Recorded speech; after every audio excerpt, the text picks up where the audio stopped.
All right, welcome everyone to the Ready for the Draft podcast. I am your host, Gregg Schutze. This is episode 19 of the 2023 podcast series, where we take a look at the draft eligible prospects and get you ready for the NFL draft. And this is the second episode of the pre-combine edition.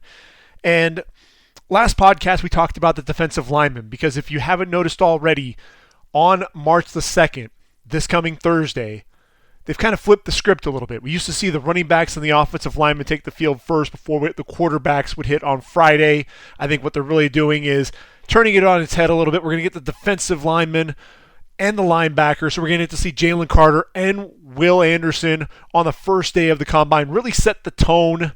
Then on Friday, you're going to get to see all of those defensive backs, all those corners that we're talking about in the first two rounds of the draft, from your Christian Coleman to your Joey Porter to your Devin Witherspoon to your Clark Phillips III to Cam Smith. There are corners, depending on what you need, they've got it in this year's draft class. And then your primetime event there on Saturday, then you're going to get your quarterbacks, and you get to see Bryce Young, C.J. Stroud, Anthony Richardson, Will Levis take the field. So obviously, since we're going in order here, so we talked about the defensive linemen. Today, it's all about the linebackers. We got 34 linebackers that are going to be at the combine and actually taking the field on March the 2nd. So what I want to do is just kind of take you through each of these linebackers, really just talk about what I'm looking forward to most as they take the field. And the first linebacker, LB1, is going to be your Yasir Abdullah out of Louisville. Look, he's got Will Anderson right behind him. We already know that Jalen Carter is not going to compete at the combine. Will Anderson Jr. do the same, or will we see him participate in all of the events? That's going to be a big question mark. We'll get to him here in just a second. But Yasir Abdullah, this is a guy who's known for his rushing off the edge, able to beat guys with his inside rush. This guy's a team captain. I think he'll do well in the interviews. What you really want to see is just how good of an athlete is he? What can he do? Can he drop into coverage a little bit? Want to see the fluidity in his hips, or is he a real stiff linebacker? Because I think this is a guy who's really underrated, flying under a lot of radars. Not many people are talking about Yasir Abdullah, and this is a guy that I think you can get either at the end of day 2 or probably early day 3. I mean, when you look at the numbers, come on. 209 tackles, 42 tackles for loss, including back-to-back seasons with double-digit tackles for loss, 23 and a half sacks. I mean, did you realize that in the last 2 years, this guy has 19 and a half sacks? That's more than Nick Herbig. I think people are talking more about Herbig as a pass rusher than Yasir Abdullah. This is a guy that you could probably get in round number 3, and he could really pay off for you. And I love the size, 6'1", 240 pounds. Want to see the type of athlete that he is. Is this a guy that can end up being a 3-down linebacker, or are we going to see him really be more of a pass rush specialist early on in his career? That's really going to be the big question mark. Could we see him as a Sam? You want to kind of see what this guy can do out on the football field. So I want to see not only obviously the athleticism in the testing, but a lot of those drills. That's really what I want to see there with Yasir Abdullah. Then we get to Will Anderson Jr. Come on now, number 31, 6'4", 243 pounds. This dude is an absolute beast. We all know that. We just want to see the show that he'll put on. You want to see him run the 40. You want to see what that 10-yard split is going to be. And when you're talking about a guy like Will Anderson, obviously you have to think of a guy like Von Miller. And when you talk about Von Miller, he's not quite as tall as Will Anderson Jr. But when Von Miller entered the draft, obviously we knew that he was a number 2 overall pick.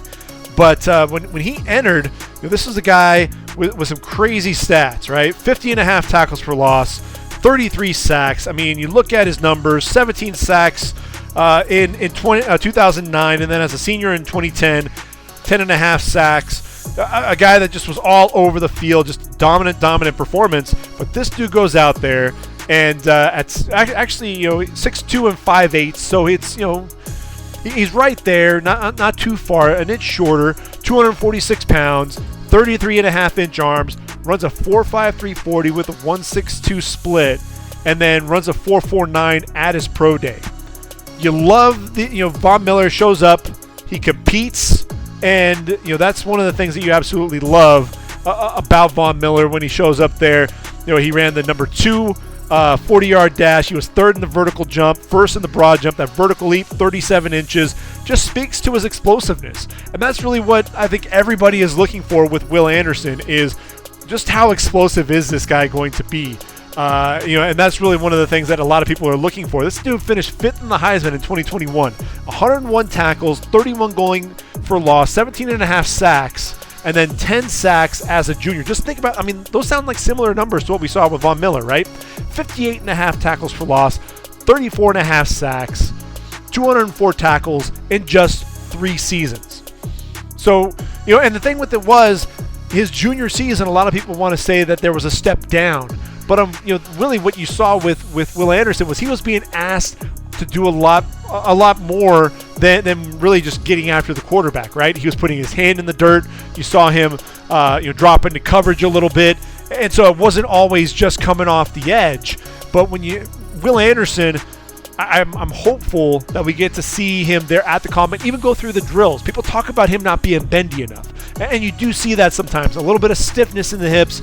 But, this guy is just so explosive that I don't know that it necessarily matters too much. But you want to see him go through all of those drills to showcase, hey, look, I can bend. I've got the ankle flexion. I can turn the corner in a hurry. You want to see that the hand usage as well. This guy's got some pop in his hands. Be able to show that there at the combine, especially in a lot of the drills. I'm looking forward to seeing him. And look, if he does say that for a fact that he is going to be competing in all of the drills, man, make sure that you got some popcorn there on Thursday, March 2nd. LB3 is going to be Jeremy Banks out of Tennessee. 6'1", 223, 224 pounds, right around there.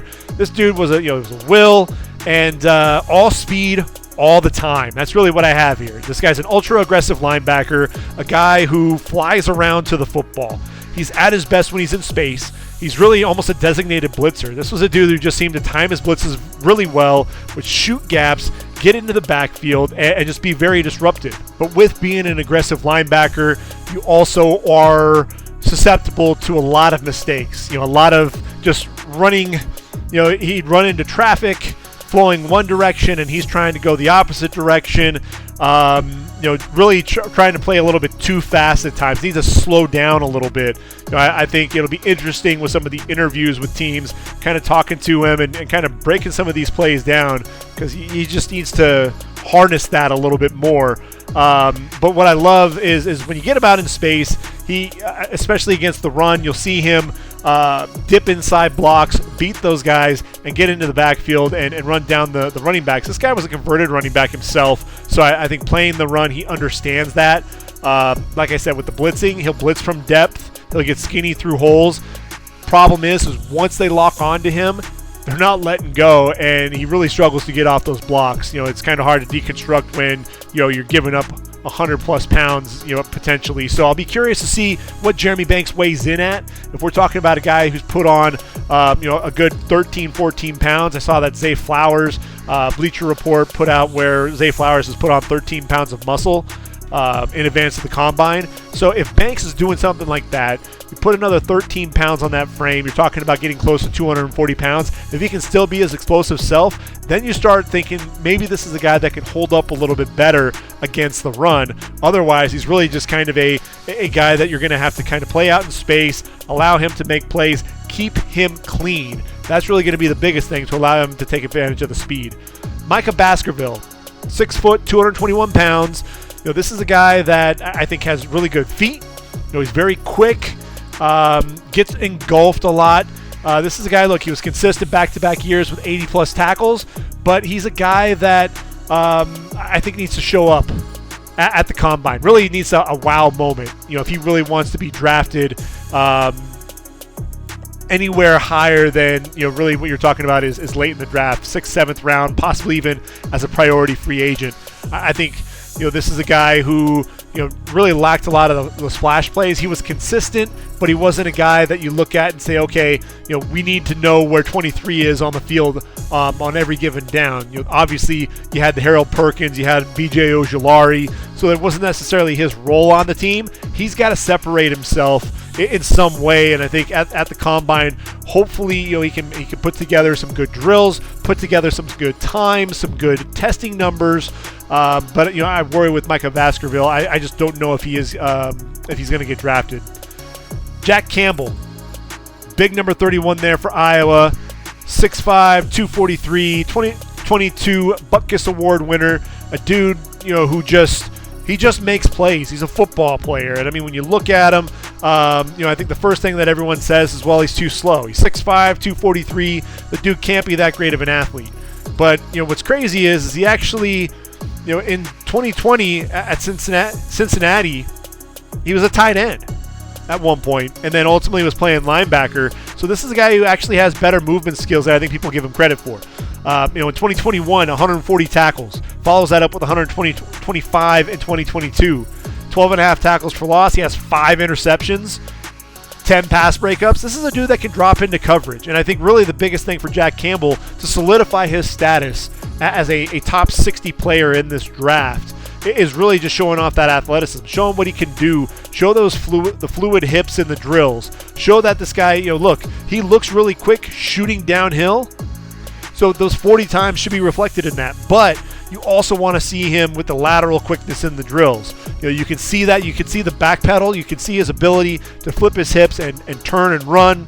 And you'll be getting to see that in some of these drills. No wasted movement against the run. He trusts his eyes. He's going to be a great interview because I think teams are going to love watching this guy break down film. A guy that doesn't stay blocked. He's always working to the football. And I think that he's a guy that's going to be an immediate starter. He's going to come in, not only contribute, but I think he can end up being a team leader early on in his career. Andre Carter II out of Army. Intriguing prospect, 6'7", 250 pounds. And I think everyone was kind of, when Andre Carter hit the field there for Army, everyone was taken aback by the size, right? 6'7", I mean, he could go as high as 270 pounds. That 2021 season, look, 17 tackles for loss, 14.5 sacks. Kind of sputtered a little bit there in 2020, right? 7.5 tackles for loss, 3.5 sacks. But when you watch the film, you understand why everybody is so excited. The traits are absolutely there. This is a guy who has tremendous length. The question is going to be, can he play out there in space? I don't know if he can drop into coverage. I think that's still a question. When I watched him drop into zone, he was looking for those landmarks, and he'd turn and run. And there were times where he didn't know where the receiver was. He didn't know where the football was. He was just making sure he was hitting his spot out there on the field. So I think there's a learning curve there to him. He may end up having to be a designated pass rusher, and he uses those long limbs to his advantage. He's got that long wingspan and uses those levers to help him turn the corner. But I want to see a little bit more of his of a pass rush, that pass rush arsenal, if you will, the repertoire. You didn't see a ton of secondary moves. This dude was attacking, and it was that initial move. If he got stuck, and a lot of times that pat level will get a little bit too high, can this guy truly bend? You see him when he's rushing off the edge, he can dip and get inside. Can he do that on a consistent basis? Because there were a lot of times where that pad level was too upright, and that would stall out his rush altogether. He's a little high in his back pedal when he does drop a little bit as well, so that's something that you're going to want to watch for as well. But man, this is a guy that I think a team is going to draft probably either late round 1, more likely round 2, and I could see him being putting his hand in the dirt, being a defensive end, and could have a really good career. But he needs to have a good combine. His Senior Bowl wasn't anything to write home about. There really wasn't anything that jumped off the film. And so I think he needs to really have a bounce back moment here at the combine. So I think there's a lot of pressure on Andre Carter to really show up and prove that preseason first round talk was not just hype. So that takes us to one of my favorite linebackers in this draft class. That's Servassier Dennis. 6'1", 230 pounds, out of Pittsburgh. And this dude, I'll tell you what, He flies around to the football. I love the hips dropping into coverage. That's one of the things that I'll talk about now. Want to see that obviously in the drills. But you see him being able to backpedal. You see him being able to turn and run with guys. There are times in man-to-man where he's late to pick guys up. They'll run right by him a little bit. So I think there's still that learning curve. He's not the best at dropping, so I think that's going to be something that he's going to have to work on. But this dude is he's a great blitzer, times those blitzes very well, especially shooting through the A-gap. He'll sometimes even get past the quarterback who's stepping up, but he can plant, get back inside the pocket. Did it against Hendon Hooker, dropped him for a sack. You also love the ability to, when linemen climb to block him at the second level, he doesn't stay block. A lot of times he'll use his turn. Sometimes he's turning away from the football, then he'll have to plant and get back to the inside to get the running back, because usually when he's turning to the outside. So you really like to see him kind of deconstruct the block a little bit better. Either stack and shed, use the hands a little bit, be able to get there so he's not just always turning his back. But I loved his ability to fly out to the perimeter on throws to the running back in the flat. Again, excellent depth in zone coverage. I think he has the ability to show that speed to the perimeter. I think he has that sideline to sideline speed. You see nice change of direction, shooting those gaps, exploding, accelerating, chasing down running backs from behind. And look, he was able to, as Hendon Hooker was coming after, took off and he dropped into coverage, and he showed the ability.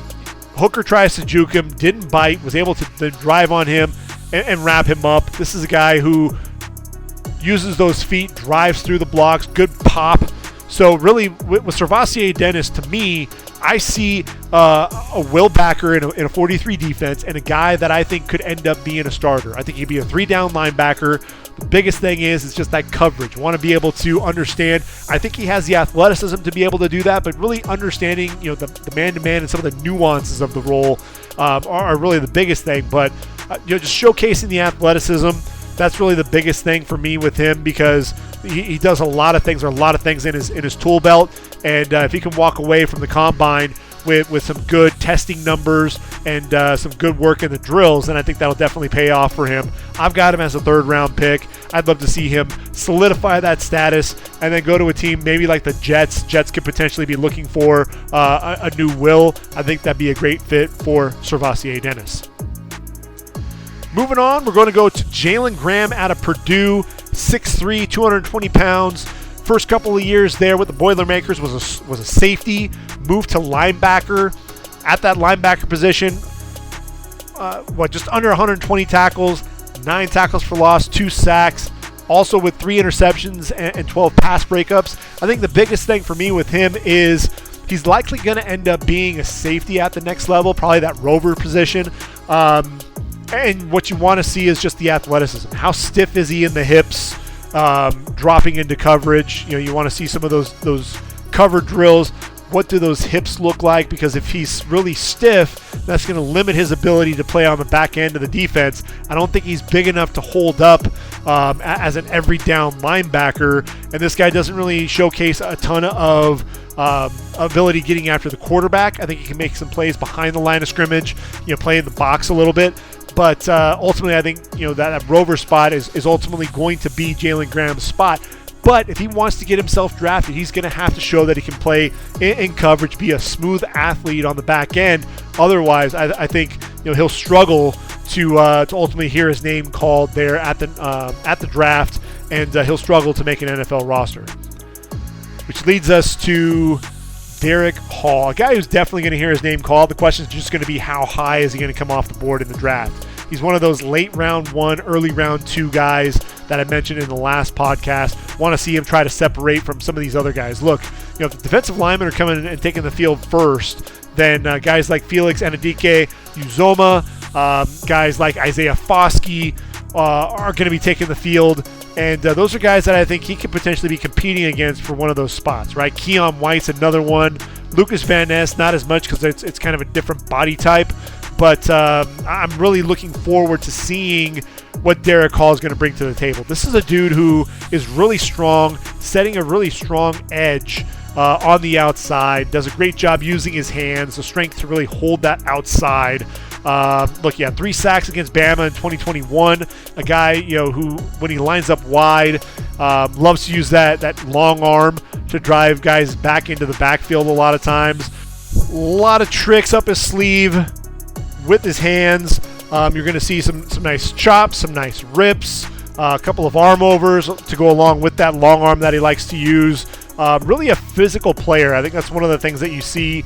But the speed, being able to shoot some gaps, get downhill. A lot of times what he's doing is filling those holes, spilling them out to the linebackers, allowing guys like Owen Papo to run free and make tackles behind the line of scrimmage. But you love the lateral agility, getting outside. That Bama game, there was a toss to Jahmyr Gibbs, showed the lateral agility to get outside, drop the running back for a loss. You just want to see the athleticism. You want to see the athletic profile for Derek Hall. He's 6'3", 256. I talked about Von Miller and what he was able to bring to the table. And a lot of these guys, look, you want to see that 40 time, you want to see the 10-yard split, you want to see the lower body explosiveness with the vertical leap, and then you get them into the drills and their ability to bend coming off the edge. You're running the hoop drills, being able to bend, turning the corner. Andre Carter, how stiff are you going to be, or are you going to be able to, is that going to be fluid? I think Derek Hall is one of those guys to where if he has a really stellar combine performance, he can start setting himself apart from some of these guys, because he's one. Look, Isaiah Foskey, we all know he loves that long arm, but Derek Hall, I think, may have a little bit better arsenal in his tool bag. He does a great job setting the edge. He's physical against the run. Doesn't get home quite like Isaiah Foskey, so that's the other thing that he's going to have to showcase, is that, look, just because I wasn't getting home doesn't mean I wasn't a terror for other teams, and I think that's something that he's going to have to really show up, because I think there's some better production overall with some of these guys. But look, even if he's an early round 2 guy, I think he'll get on the field and help a team early on in his career. You look at Deion Henley out of Washington State. Look, 6'2", 232 pounds. This dude, he did everything at Wazoo. He was a transfer from Nevada and was a team leader there for the Wolfpack, and he shows up right away and was a team captain there for the Washington State Cougars. And look, at Nevada, 150 tackles, shows up at Washington in one season, 106 tackles, 12 going for loss, 4 sacks, an interception.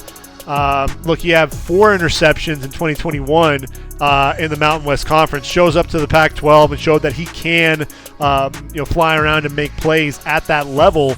And this is a guy. Look, you want to see the fluidity with which he plays. I think you see the speed, the sideline to sideline ability, his ability to duck inside blocks and make plays against the run around the line of scrimmage. This is a guy who doesn't stay blocked. A guy who's going to fly around. He's instinctive as a linebacker. I think he can play a little bit in coverage as well.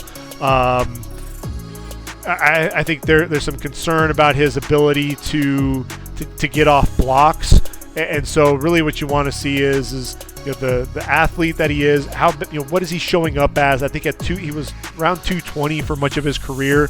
So is he around that 232? Has he lost weight? And really, if he's right around 6'2", 240 pounds, and he can still run, a pretty solid 40 time, can be fluid, dropping into coverage, and I think it's just going to help his draft stock. But even if not, you think about a guy like Jeremiah Owusu-Koramoah, you think about some of these other guys, they may be a little bit undersized at that linebacker position. Henley has a little bit more length to his game, and I think Deion Henley's a guy that can end up coming off the board in round 2 or round 3. A nice combine performance, and I think he'll solidify that status. Which takes us to the linebacker 11. Mentioned Nick Herbig earlier. Number 19 there for the Badgers, 6'2", 225-ish pounds. This is a dude, when you look at the pass rush profile, this guy is explosive coming off the edge. You love the hand usage. He doesn't stay blocked. You're going to see he'll attack the chest of a tight end or an offensive lineman, able to get the hand off the chest with the outside hand, gets off the block with a nice rip or an arm over, and then be able to get into the backfield. Not just rushing the quarterback, but also against the run. I think this is a guy who really quick hands and good pop, stuns the tackle, and then being able to shoot inside and shoot some of those gaps. the speed rush, you love that ability, getting off the corner, rip move. A lot of times the tackles will try to take him away from the pocket, but the effort, he's always playing with his hair on fire, able to shoot around. A lot of times he plays with excellent leverage, can duck that shoulder, be able to spin and kind of turn around and get to the quarterback back in the pocket. You'll see a chop and a rip. Really good at dipping that inside shoulder as well. Saw him against Michigan State.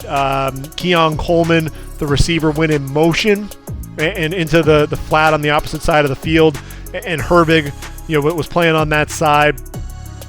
Starts to the inside, kind of holding off of that play action, and then back outside with Coleman and able to drop him in space. So this is a guy who's very athletic, bends very well coming off the edge, as I mentioned. Speed rush for days.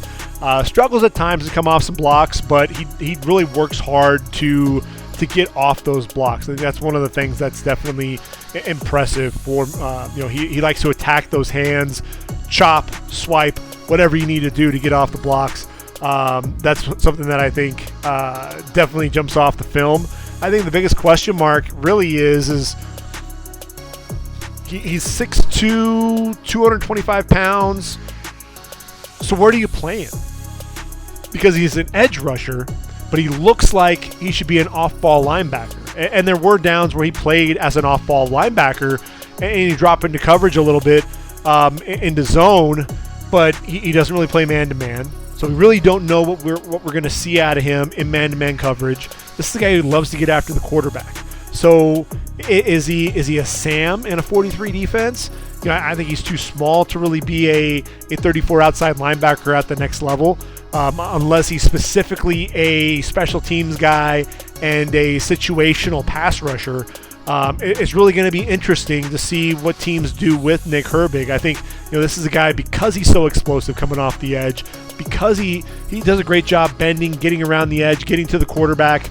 18 sacks in the last 2 seasons.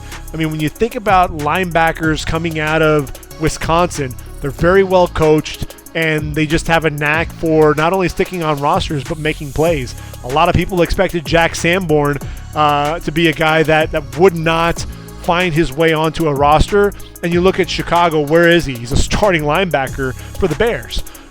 So he's just the latest in that line. You think of guys like Vince Beagle to Joe Schobert, to Zach Bond, the list will go on.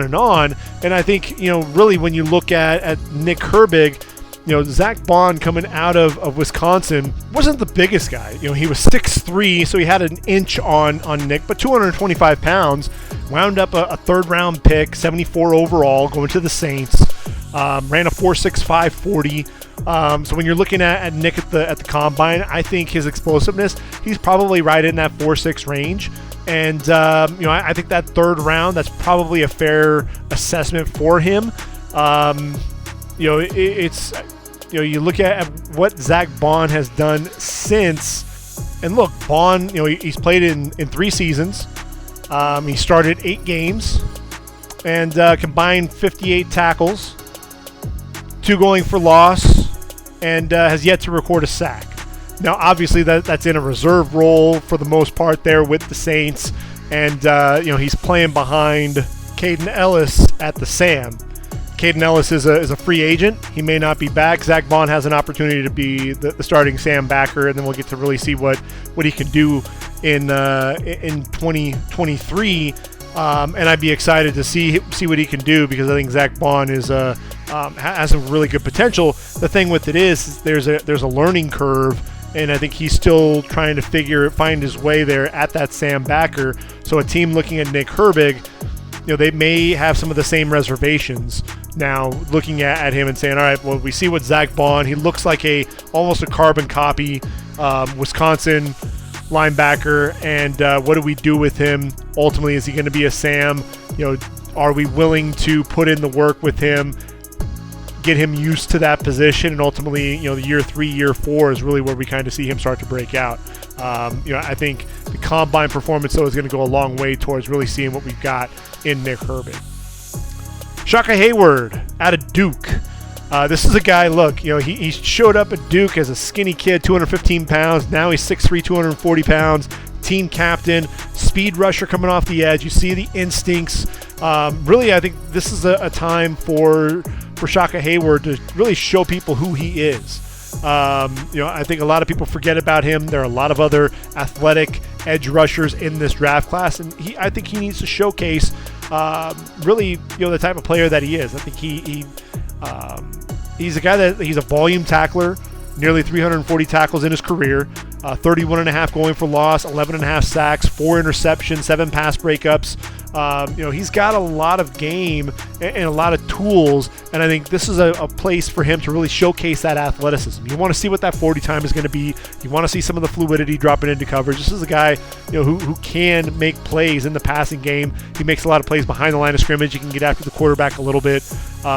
You want to just be able to see that athleticism on display. I think this is a perfect time for Shaka Hayward to really kind of have that coming out party, if you will, and really get that buzz going to where people are saying, you know what, I need to look at more Duke film, because that Shaka Hayward is a guy that I think is an ascending prospect. DJ Johnson out of Oregon. Look, the behavior there, against Oregon State, where he punched an OSU fan after the game, after a person made a gesture at him. He struck him from behind. Obviously, we're going to have to talk about that. There's going to be some character concerns potentially there. Caught on film. Social media. I think that's something that teams are definitely going to be looking at. So the interviews are going to be crucial for DJ Johnson. For me, this is a guy who seemed to disappear a lot of times on the field. Motor seemed to run hot and cold. So I think this is another player who, for me, I think get out there, showcase your ability as an athlete. You're 6'4", 270 pounds. You're playing as a stand-up edge rusher coming off the edge, so you have that prototypical size, and you're also able to put your hand in the dirt a little bit. He can be explosive coming off the edge. He can bend, uses a good rip move. You see some of the burst. But I'm looking at my notes, and even against Washington State, after the play loss is cool, got up and shoved the linebacker or the offensive lineman. And it's one of those things to where you like some of the fiery nature, but other people it's going to rub you the wrong way. So I think he's going to have to answer to that.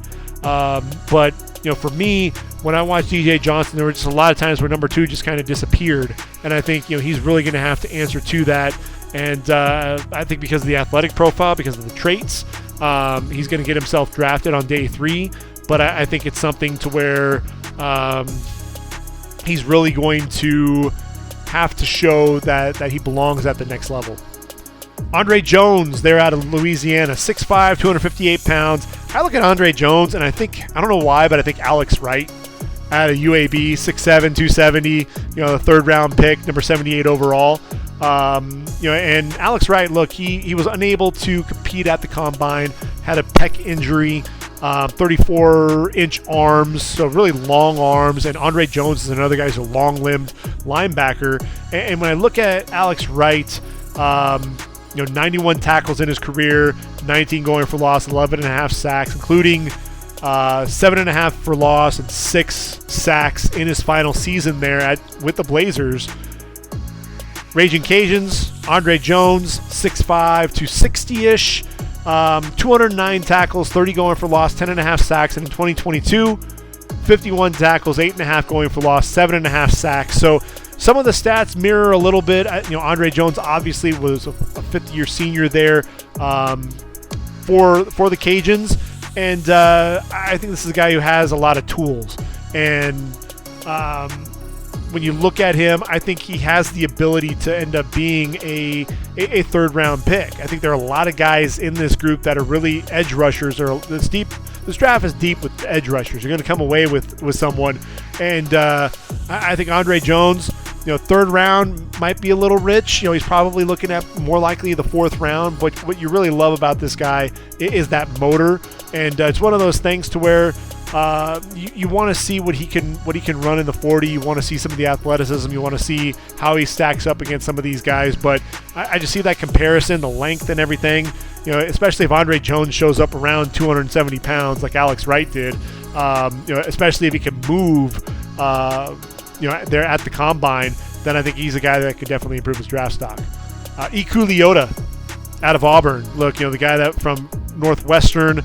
Really jumped off the screen there. Transfers to the Auburn Tigers, and 6'4", 255 pounds.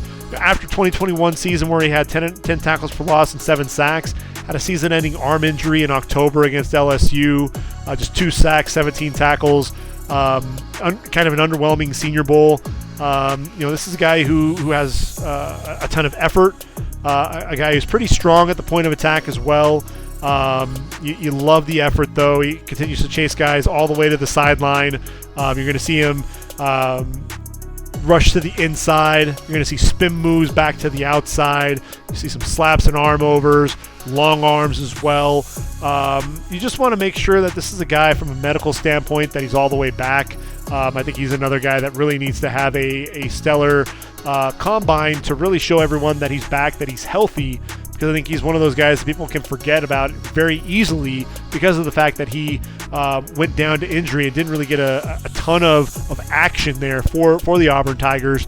So that's really something that I'm going to be looking for with Iku Leota, is can he separate himself? If he can't, then it may be an uphill battle to get himself drafted early. O'Shawn Mathis, Nebraska, 6'5", 257. And this is a guy, look, at TCU, he was a terror. Stand-up edge rusher coming off the edge, dipping his inside shoulder, showing excellent bend and coming off the edge, looping around, getting into the backfield, making plays. And look, he was a lot of fun to watch. And he was a guy that everyone had as, the next really great pass rusher. And that was in 2020. 12 and a half tackles for loss, 8 sacks. TCU 2021, just 45 tackles, 4 tackles for loss, 2 sacks. Decides, okay, I'm going to go ahead and go to Nebraska for one final season, and 48 tackles, 5 for loss, 3.5 sacks. He just hasn't found that form that he had there in 2020, and I think this is another guy where teams are going to want to find out why. Did he peak in 2020, or is this a guy that we can work with? So obviously you want to see some of the athleticism. You want to see his ability to bend. But you're asking yourself why. Why is his production falling off the way that it has? And that's something that I think they're really going to have to kind of get into. And so I think a big combine performance from O'Shawn Mathis will go a long way towards improving that draft stock. I think because of his athletic profile and teams likely wanting to get to that 2020 form, I think he could get himself drafted there on day 3. I just don't know that it's going to be earlier than round 5 or 6, because there are a lot of other guys that have been productive that have similar athletic profiles, but guys that have continued to develop. And I just think Mathis is one of those guys where he just hasn't developed to that degree that you're expecting him to.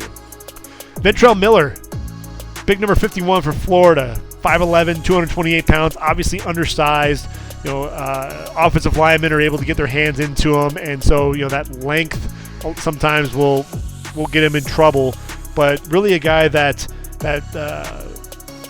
takes excellent angles. He diagnoses plays well, reads those keys, works to get downhill. The biggest thing is he lacks some of that athleticism on runs to get to the outside. He'll get beaten to the edge by running backs who will kind of outrun that pursuit angle of his. He seems to easily get knocked off his spot as he's trying to fill some holes. Really, the biggest thing is, as a box defender, you like his ability to slide within the box there to drop running backs. It's when he is asked to get outside that really he starts getting himself into trouble. You love it, some of that closing speed as he's covering running backs out of the backfield, so you do see a lot of that. The biggest thing, though, is again, that lateral agility, and I think that's something that's going to come out in some of the drills. I think the instinctiveness, I think he's going to show up well in the interviews. But coverage as well, lots of false steps in coverage. That's something that you worry about as well. Gets sucked up on RPOs, looking to fill some gaps and tight ends kind of over the top on some crossing routes right where he vacated. I show another where he bit hard on a play action. Will Levis rolling out and was able to hit the tight end on a crossing route right behind him. So this is a guy that's going to look to shoot gaps. That's really his biggest thing. Once he gets outside, again, that's where the trouble starts to lie. So I think he's going to have to show that he is a better athlete than maybe the film might show. And look, in 2021, he was injured, was out for the year. So it may also be that, he's recovering from the injury. So hopefully, if he's 100%, maybe we'll see a different Ventrell Miller at the combine. Another guy who's got to battle, has battled some injuries is Isaiah Moore there for NC State. 6'1", 242 pounds. It felt like at one point all the Wolfpack linebackers were getting hurt at some point or another. This guy's a 3-time captain. I think he's going to really do well in his interviews. I think this is a guy that's going to show up well there as a leader. Comes downhill, likes to fill gaps, coming downhill, blitz through the A-gaps, able to wrap up guys behind the line of scrimmage. Can make open field tackles very well. That's something that I also have noting here. Times his jumps well, coming out as a blitzer, shooting through not only the A gap but the B gap as well, coming downhill.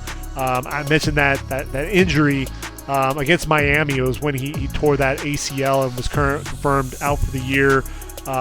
You love his ability, his ability to diagnose. There's a pitch to Will Shipley to the left.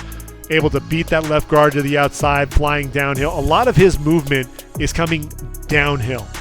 And really, I think the biggest thing is can Isaiah Moore be more than a 2-down linebacker? Can he drop into coverage and showcase that lateral agility? That's really something that I think is going to bode well for Isaiah Moore. Can he be drafted? I think he absolutely can be drafted, but that's going to be the biggest question mark, I think, more than anything else for me is really where does that fall for him? There's also Cam Jones out of Indiana. I left him out. He's actually going to be taking the field between Andre Jones and Iku Leota. And with Cam Jones, this is going to be a guy that's, he played inside backer there. 6'3", 224. He's another guy that I think needs to showcase some of that athleticism. He's a guy there at Indiana, and a guy that didn't get a ton of national focus. But look, he had over 200 tackles, 13 tackles for loss, 7 sacks, a couple of interceptions, 9 pass breakups as well. So, when you look at some of the stats, if you're looking at that, obviously that's something that you're going to be interested in. But, unfortunately, he only played in 5 games this past season, battling a foot injury. And I think that really kind of stunted a lot of the focus that was on him. This was a guy he was leading, the leading tackler for the Hoosiers going into that game, really the team leader. And I think it kind of threw the Hoosiers game off defensively because this was a guy who I think was poised for a huge year. And unfortunately, the foot injury really limited things. So the question is going to be, the medicals. Is he going to be able to compete at the combine? Really looking forward to seeing him, what he can do if he is healthy. I think the medicals are going to be key for him. But again, an instinctive leader and a guy that I'm pulling for to make a roster because anytime I put on the film for Indiana, he was a guy that always seemed to show up, and I'm a big fan. BJ Ojulari, they're out of LSU. Look, 6'3", 250 pounds. A lot of people want to give BJ a hard time with just that size. Is he, can he drop into coverage at all? Is this the guy that's going to get engulfed by linemen there coming off the football? For me, I thought Ojulari did a great job chasing the football down from behind. I thought he was one of those guys, backside, excellent effort, never stopped. As that stand-up edge rusher, I thought he could bend coming off the edge. I thought he played with some decent leverage as well. Again, he'll get stuck coming off that edge. Once they engulf him, then he really struggles to come off those blocks. But I think that speed rush, he can dip under the left tackle and get to the quarterback. I think he's a guy that you're going to see attack the arms at times. He's going to put those hands into the chest of the left tackle, bend and dip that inside shoulder. I think he shows some pretty good ankle flexion, get the corner turn, get the hips flipped, and really show that closing speed to get to the quarterback. This is a guy, look, I remember, the Auburn game, he chased Robbie Ashford all the way to the numbers from the backside after flattening out to get the sack to force a 4th down. To me, I think I love the effort. I just want to see Ojulari just kind of showcase some of that explosiveness there at the combine. I want teams to really take notice of this guy because I think he can be an effective edge rusher at the next level. I think a lot of people just give him a hard time, because really he's a backside pursuit defender and a guy that's going to win with speed. You're not going to see him set a really hard edge against the run. Teams can run right at him. So I think that's the other thing is what is he going to do to be able to answer that, and can he showcase any of that at the Combine? Anthony Orji out of Vanderbilt, big number 0 there for the Commodores, 6'2", 230 pounds. I liked his ability to drop into coverage. I thought he was pretty fluid in coverage. You saw the back pedal. You saw the change of direction coming out of his breaks. A guy that I thought the lateral agility, sliding to get to the outside on the perimeter, able to line running backs up, drop them in the open field. Again, love the zone drops. I love the ability, the cover ability to cover tight ends. Downfield, getting into the gaps. He hits hard to disrupt.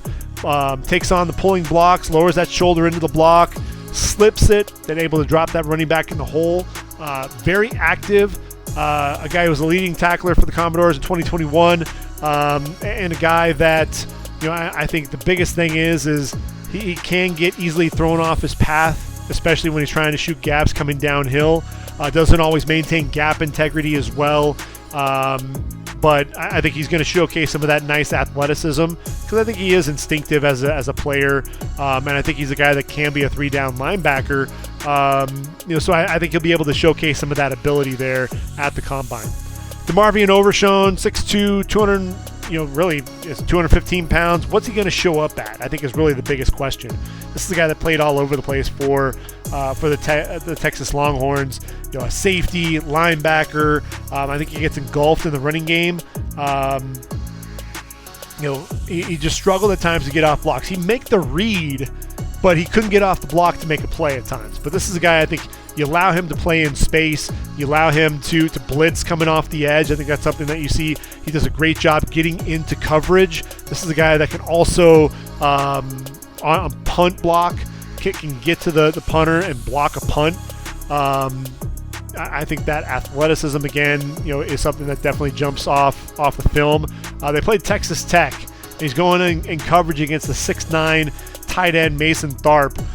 Runs an out on 3rd and 4. Was able to drive quickly on that route into the boundary from the slot, extend to affect that catch. At 6'2", and 215 pounds, that length, his ability to attack that. So I think that speaks to some of that athleticism. This is a guy that I think can show off some of that explosive nature. Is he a rover? That might be where he falls at this point. He's kind of like Jalen Graham. I think Jalen Graham is one of those rover type guys, a guy that's going to be the new age linebacker, if you will. They're not. I don't put them on the same level as Deion Henley. To me, Deion Henley should be a second-round linebacker and should be an instant starter. I ultimately look at these two guys, at Jalen Graham and DeMarvion Overshown, probably a step below that. They're probably going to be third round guys, but I think these are guys that that's really the direction that the NFL is going, and I think these are guys that can absolutely fit the bill. You just want to see the fluidity to their game. Can they be fluid athletes?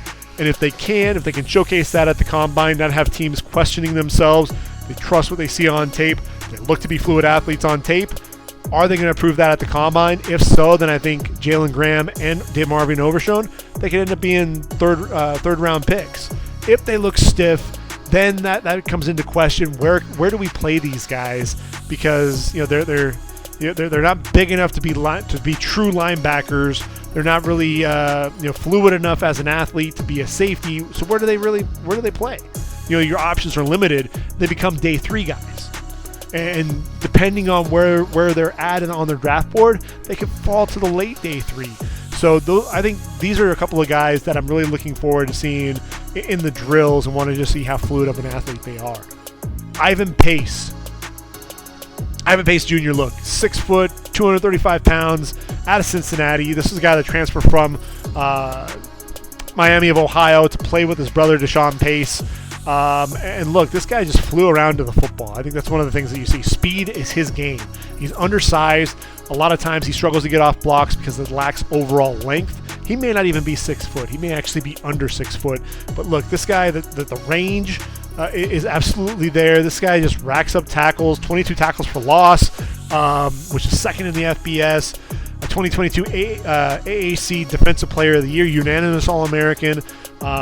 He just always seems to be, you think it gets great depth and coverage. I think you see some fluid hips, with the slot receiver able to turn and run a little bit, nose for the football. Look, that lack of size may handicap him, especially, like I said, getting off blocks, but you allow him to fly around and make plays. I mean, he just racks up the tackles. They always seem to be around the football. That nose found the football, and sometimes he will get a little bit too aggressive, but man, this is a way for him to get out there. I saw Jim Nagy talk about Troy Anderson and the performance that he had at the Combine and the speed that he was showing there at the Combine, and that Ivan Pace could be this year's Troy Anderson. And I think, Jim Nagy, that was a great call. Obviously, he's talking about guys that are coming from the Senior Bowl, but at the same time, he makes a great point. These athletes, these speed guys flying around making plays, obviously Troy Anderson has a little bit more size than Ivan Pace. So I think that ultimately, look, Troy Anderson, if he's a second rounder, Ivan Pace is probably in that 4th to 5th round range when it's all said and done. But look, this guy, there's no doubt that this guy can make plays. There's no doubt that he could be a 3-down linebacker. You worry about the size a little bit more than anything else. But all it takes is one team to look at him and say, you know what, I don't really care about that. I'll find a way to deal with it. I love the speed. I love the instincts. I love his, the aggressive nature. And he can end up coming off the board on day 2, especially if he really wows you with the performance at the Combine. Owen Pappoe, Auburn. I think the giant hit there against Penn State is something that obviously everyone's seen at one point or another. This is a guy who flies around, very ferocious hitter, excellent lateral movement in zone coverage. I think does a good job reading the quarterback's eyes. What I loved was he chased it, the wide receiver Kendrick Law a good 20 yards down the field after a catch over the middle. Reminds me of Jeremy Banks running 70 plus yards to try to take down Isaiah Banakanda when the Vols took on Pittsburgh. I thought that he did a good job covering Cameron Latu in coverage. So he lacks ideal length, struggles to get off some blocks, especially when they get their hands on him using their length to their advantage. But he's a guy that flies around and makes plays to the football. And he's one of those Auburn linebackers where you want to kind of keep him clean and allow him to use that straight line speed to make plays. And that's something that, he can be a 3-down linebacker. It's just he's not the biggest linebacker, to say the least. But, he's another guy that falls into that same boat where you see that athleticism and you're going to find a way to get him out onto that football field. There are plenty of guys who are undersized, if you will, that look, yeah, if you get me, you'll when you square me up and you get your hands on me, but if I'm too fast for you, if I can play with leverage, then that could be the equalizer there and ultimately allow them to make a lot of plays at the next level. So I think Owen Pappoe, just like Ivan Pace, look, and they're back-to-back here. 2 guys everyone talks about as being undersized linebackers, but if they can put together a really nice Combine performance, then I think they're really going to start turning some heads. Which leads us to Lonnie Phelps, 6'3", 245 out of Kansas. Really going to be an edge rusher in a 34 defense. I think this is a guy that is still pretty raw. Would have loved to have seen him come back to Kansas for another year. He was a transfer from Miami of Ohio into Kansas. And look, Lance Leipold, love what he's doing there in Lawrence, Kansas. And, I thought he struggled to disengage from blocks. Length, I thought could have been a question mark. So I think that's something that we're going to want to see because of that, his ability to struggle to get off blocks. I thought that when you watch this film, the effort was absolutely there. You saw some athleticism as well. I thought he got banged around a little bit in traffic versus the run. I just really want to see the athletic profile at the end of the day with him, because he's one of those guys, if you put on the film against Houston, he was crossing the face of their left tackle, Patrick Paul, who I think is a decent tackle, using rip moves and getting into the backfield. I thought really he was at his best in space, especially at the wide 9. Being able to attack those guys And that was one of the things that I thought was definitely impressive. I think he's still raw. He's still understanding the nuances of the position.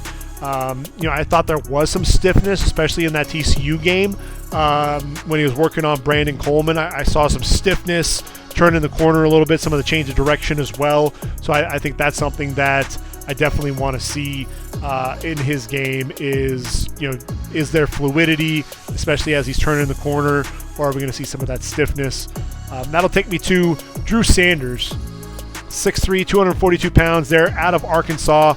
Moved from really an edge rusher to an edge defender to really that off-ball linebacker. And this was a guy who I thought absolutely helped himself with that transfer from Bama to Arkansas. And 103 tackles, 13.5 going for loss, 9.5 sacks, 5 pass breakups, 3 forced fumbles. He just seemed to be everywhere around the field. I thought he was quick to diagnose the football, flies around to get there, dipping inside blocks to get to the running back. Good awareness and zone coverage. You see his ability. He brings his feet with him as he's hitting the hole and driving to make that tackle. He really wasn't asked to cover man-to-man. I think if anything, he was just dropping into zone. So you want to see the ability to cover man-to-man. Needs more experience playing in the box as well. It's just 1 year there as an off-ball linebacker, but I think the traits are absolutely there. Struggle a little bit to get off blocks, sure, but you love the ability to drop into coverage. You watched him against Ole Miss, going against Jackson Dart, reading the eyes of the quarterback, gets depth, moves to his right, and then able to elevate, leap into the passing lane, and make that pick. Read a jet sweep in that game as well. Good lateral quickness, a slide to the outside and drop the receiver for no gain on the edge. So he's a guy to me that did everything right at that position. And, obviously he's taking advantage of a huge year to enter the draft. Honestly, I would have loved to have seen him come back for another year, get another year under his belt as that off-ball linebacker. And, I think ultimately he could have solidified his status as a top 20 pick. I think people are really all over the board with this guy. I think he has the traits and the skills to be able to come off the board as high as number 19 to Tampa if they wind up moving on from Levante David. I don't know. I doubt that that's going to happen. But you look at the Steelers, at the top of round number 2, and you wonder if maybe the Steelers are going to go after Drew Sanders.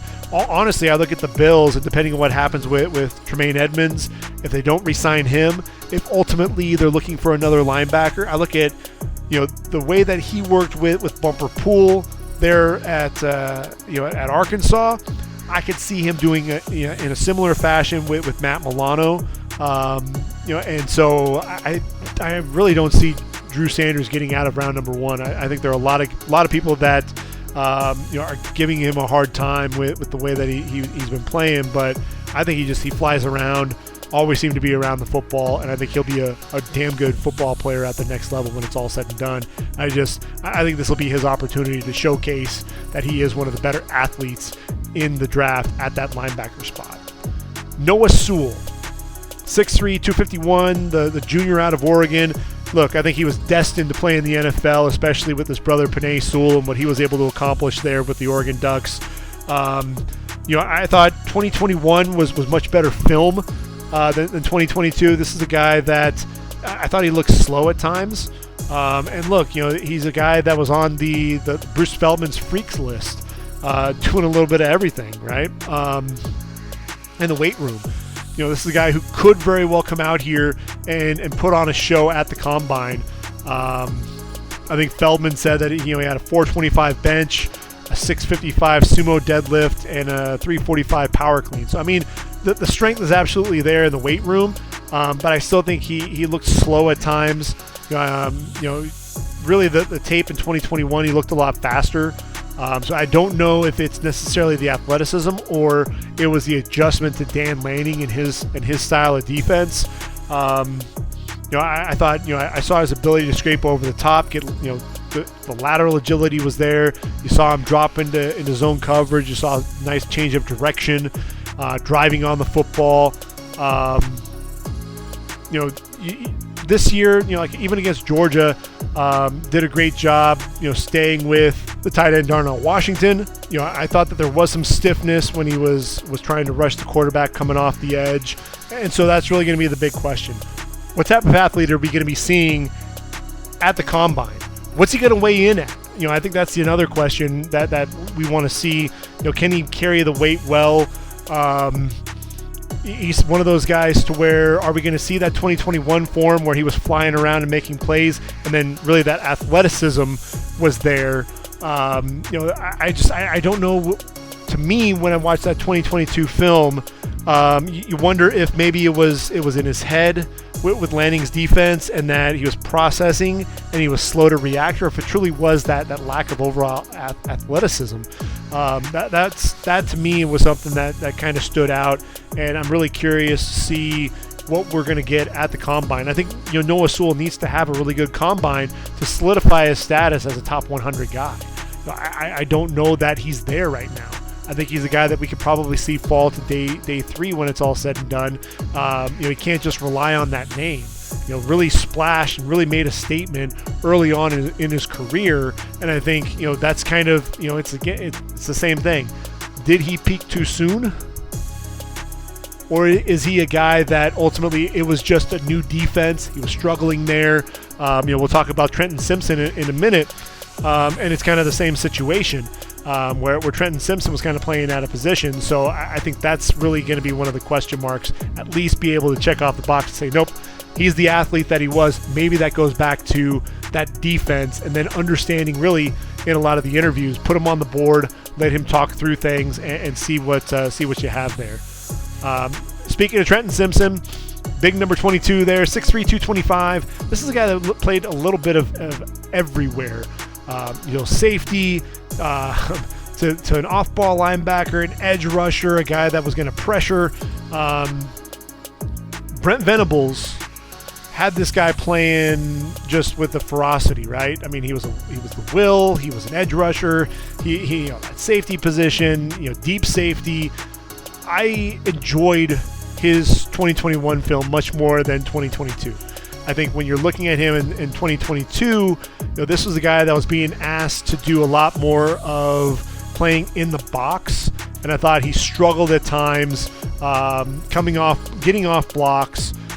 He's at his best when you're allowing him to attack.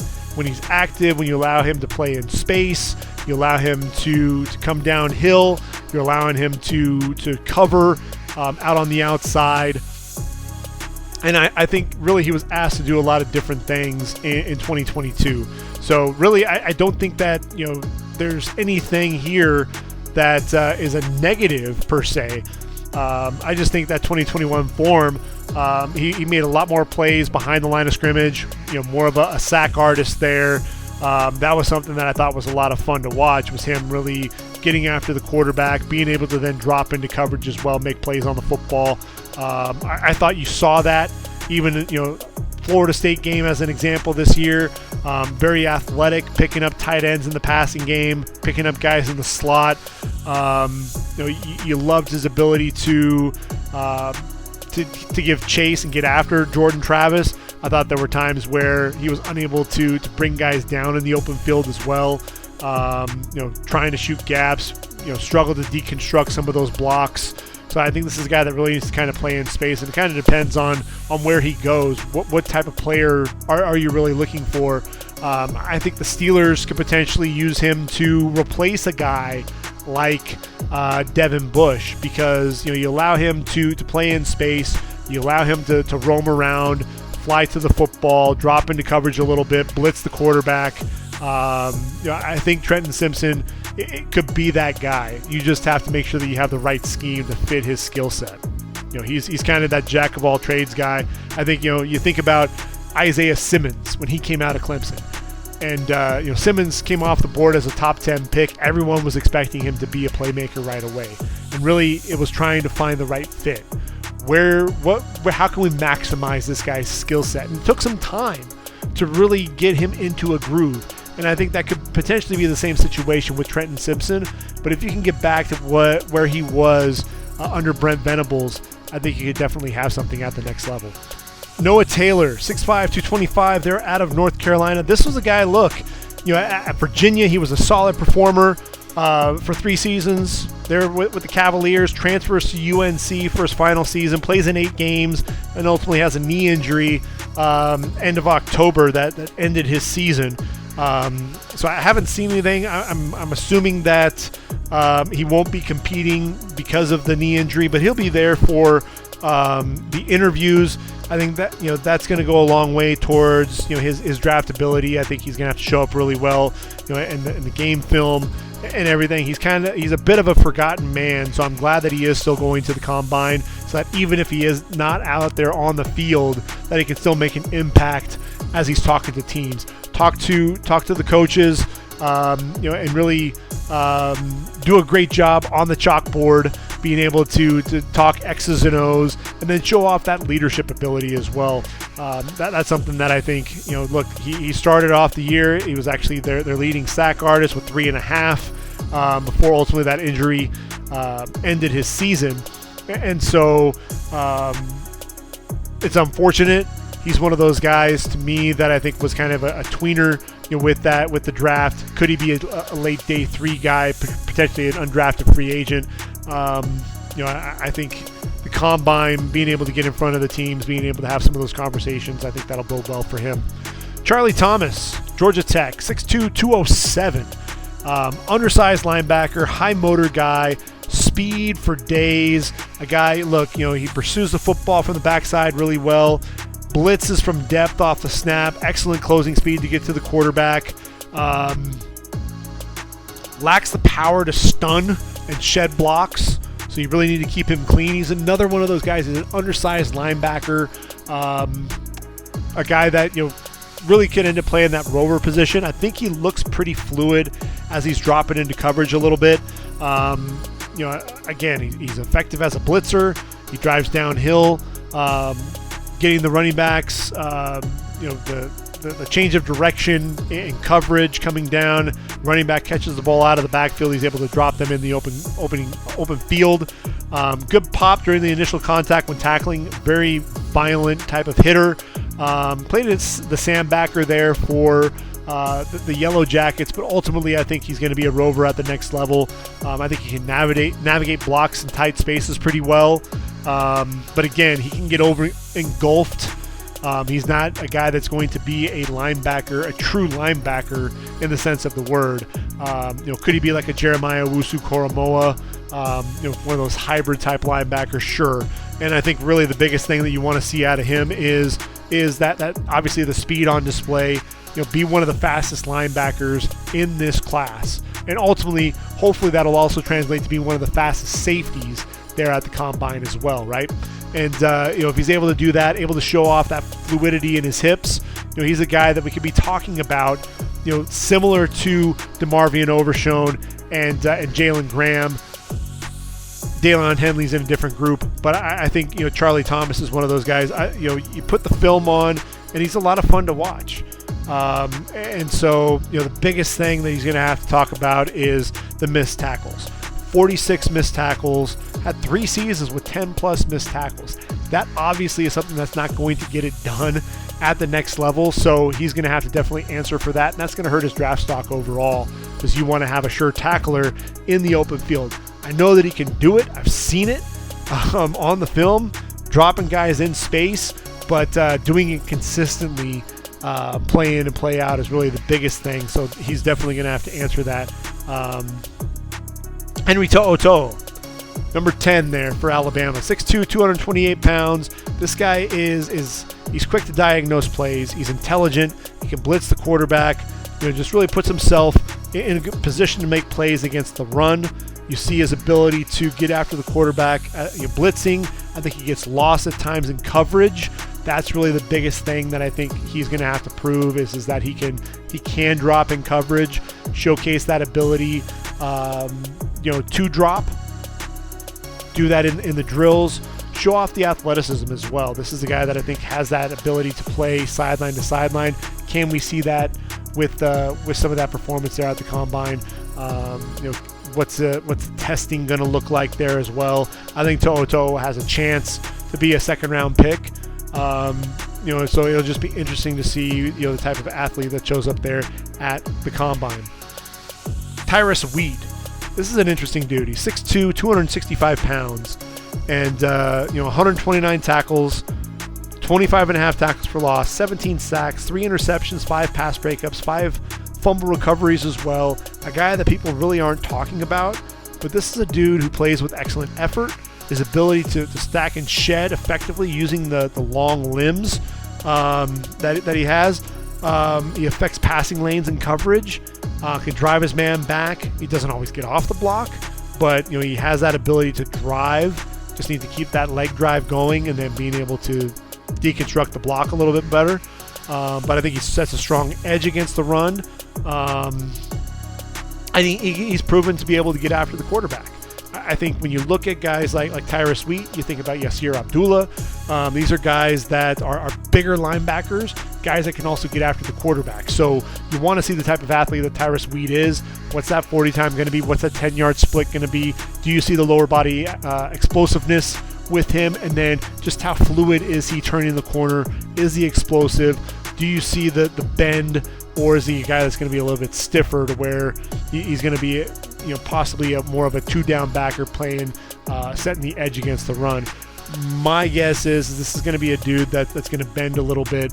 I don't think he's going to be as flexible as some of these guys, some of these edge rushers here.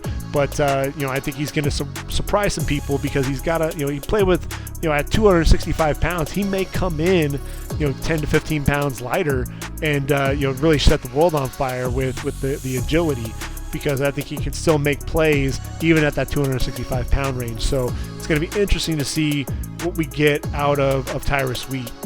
Dorian Williams, another one of my favorite linebackers, 6'2", 230 pounds out of Tulane. This dude, you put on the game against USC and he was everywhere. 18 tackles, I believe, in that game. He was on the kick cover team, sideline to sideline, very active, athletic, dropping into coverage. Another guy with a really long wingspan. He's a will backer for sure. Stiff in some of his transitions. You love the closing burst. You love his ability. I watched him. What was it against UCF? Really good depth in coverage. Backpedal into the passing lane as the receiver was running a dig route. Nearly got a pick. Got a hand on the football to make a play. Definitely the defensive leader, a guy that makes the defensive play calls there on the field. A team captain. Just has a nose for the football. Can get a bit aggressive at times. Struggles at times to get off blocks as well. But I think there's definitely a lot to work with, and I think this is the guy that could showcase some nice speed in the 40. And the 40 time is always something that everybody's going to be looking at. But obviously you have the 3-cone drill, you have the vertical leap, the broad jump. You want to see some of that additional explosiveness, the change of direction, and the ability to move laterally. And I think Dorian Williams has those skills. I'm just looking for him to showcase those at the combine. And then D. Winters, 6'1", 230 pounds, out of TCU. You watch him play, and he was kind of a I think he'd be a will backer at the next level. I think that'd be a nice fit for him. I think he flies around to the football. He seemed to play with a lot of speed, anticipation, running, to where that football was going to be and making a lot of plays. You could see him drop into coverage, zone coverage. That Michigan game, all eyes on J.J. McCarthy. Then the tight end Colston Loveland runs a slant, reads it, drifts into the throwing lane, picks off the pass, and then returns it 29 yards for the pick six. A guy that was blitzing, shooting gaps. That game was a career game for D. Winters, and I think Georgia really tried to key in on him. But you saw him, reacting quickly on runs. There was an outside zone run for Kenny McIntosh. Was able to get down the field to drop him in the backfield for a tackle for loss. He does get engulfed at times, unable to get off those blocks. And so ultimately you kind of want to see him play in space. But he's definitely an athletic linebacker, a guy that could be a 3-down backer when it's all said and done. You just want to see just how athletic he's going to be. And when you put these guys in here, a lot of these guys are the same types of players, and just where are they going to fit? You get to see D. Winters and compare him to a guy like Servassier Dennis, a couple of guys that could be will linebackers at the next level. Then you get a guy like Dorian Williams from Tulane. I think he's actually longer than these guys. He's 6'2", has a the height advantage, but I think that wingspan looks to be a lot longer than either of those guys. And so, I think that could bode well for him, especially when you're talking about traits and to be able to shed blocks and get hands into passing lanes, things like that. So I'm looking forward to this linebacking group. I think there are a lot of guys that could end up making NFL rosters and making plays at the next level. So it's going to be a lot of fun. So I think we've been able to go ahead and get through the first day of the draft on the field. We've talked about the defensive linemen. We talked about the linebackers. We're going to get into the defensive backs next before we transition to the offense. And, we'll go ahead and take it from there. I'm continuing to study the game film, study my notes during the live film that I watched, and then obviously get into the All-22, break that stuff down as well, continuing to do that. And, we'll continue to bring these podcasts fast and furious. We're a couple of months away for that NFL draft. I'll have additional mock drafts coming out after the combine. Really, the biggest thing is what's going to happen in free agency. I think that's really the big key. A lot of times those mock drafts change quite a bit. I think the biggest rumor that's out there right now, I think Adam Schefter and Jason LaCanfora, Peter King, a lot of them are announced. I think it was Peter King that announced that all four teams, but that Houston, Indy, Carolina, and the Raiders not really looking to bring in the veteran, that they'd rather build that quarterback position through the draft. And so obviously Aaron Rodgers is still out there. He's going to be a key figure. But, when you look at these teams, I think you think Houston, you think Bryce Young, because he's the most polished, I think, of the quarterbacks. I think when you look at a team like Indy could probably, look at C.J. Stroud. I look at Carolina. To me, that feels like the right fit for Anthony Richardson with a guy like Frank Reich. I think that feels like the right fit. I mean, the Lions, potentially they're at 6. I mean, they got Jared Goff on the roster for another year. You let Anthony Richardson learn under him. That could potentially tip the scales there for the Lions. So that could be an interesting fit as well. And then you have Will Levis. I'm just looking at the Raiders, and for some reason, Will Levis just feels like a Raider. Doesn't he? I don't know why, but he feels like the type of guy that's going to go in there, that tough linebacker mentality. And so I think as I continue to think about this draft and think about where guys are going to go, I think you're going to see a lot of trades there, teams trying to get up and get their quarterback. I think there's a good chance that all four quarterbacks come off the board in the top 10. I think it's going to be really crazy because those teams are so desperate for a quarterback. I think it's going to be interesting. Stay tuned here for the next couple of months leading up to the NFL draft. I'll give you a lot of my thoughts and perspective as we get closer and closer to the Bears officially being on the clock, or depending on what happens, I think there's likely to be a trade. The Bears need assets. So the Bears for now on the clock, but I think before the draft actually hits, we're going to be talking about a different team actually being on the clock. So stay tuned until then for readyforthedraft.com.